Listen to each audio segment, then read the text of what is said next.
Sialvi and you watching my YouTube channel. In case आपने subscribe नहीं किया तो प्लीज़ सब्सक्राइब कर दें और बेल आइकन बटन प्रेस कर दें। ज़िंदगी में जो भी दर्द आपको दिया गया वो परमानेंट नहीं होता।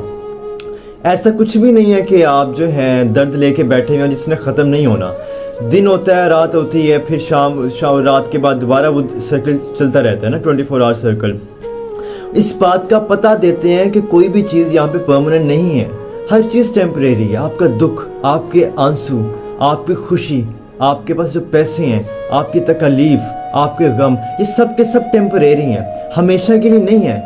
कोई भी दुख, दर्द, तकलीफ ज़िंदगी में सिर्फ हमेशा के लिए नहीं आती है। ये तो अल्लाह ने जिस पे अता करनी होती है, अल्लाह ने जिस पे अता करनी होती है खसूसी, उसको वो दर्द देता है। अगर ऐसा ना होता तो अल्लाह ने अपने हबीब को सबसे ज़्यादा मुश्किलात अता की हैं ज़ाहरी ज़िंदगी में। पूरी की पूरी उनका जो आले रसूल, जो ख़ानदान पाक था, करबला के मुकाम पे शहीद कर दिया गया था। अल्लाह ताला के हुक्म से था ना सारा मामला, कुन फयकुन। लेकिन अल्लाह ताला ने अपने हबीब से इश्क किया और जिससे सबसे ज़्यादा इश्क किया, जिसको सबसे ज़्यादा अता किया, उसको सबसे ज़्यादा दर्द दिया।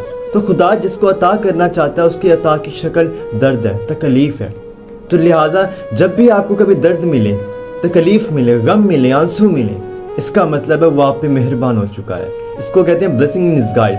तो लिहाजा छोड़े इस फिक्र को कि कल क्या होगा, छोड़े जो हो चुका है। जो था आपका वो आपके साथ है, जो नहीं था आपका वो छोड़ के चला गया है। जो आपकी चीज़ है वो आपके साथ रह जाएगी। आने वाली कल की किसको पड़ी है। दीन में कभी भी दुख तकलीफ़ का जिक्र नहीं आया।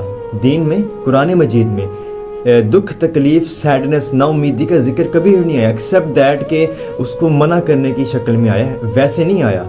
तो आप खुद अंदाज़ा लगाएं, खुदा ने खुद मना किया है। खुदा खुद कहता है कि तकलीफ़ में आप लोग सब्र करें और इससे दूर जाएं, क्योंकि उसका कुछ आपके पास से और फ्यूचर के अलावा किसी से लेना देना नहीं है। प्रेजेंट मोमेंट को हम फ्यूचर देख के ख़राब करते हैं, पास देख के ख़राब करते हैं।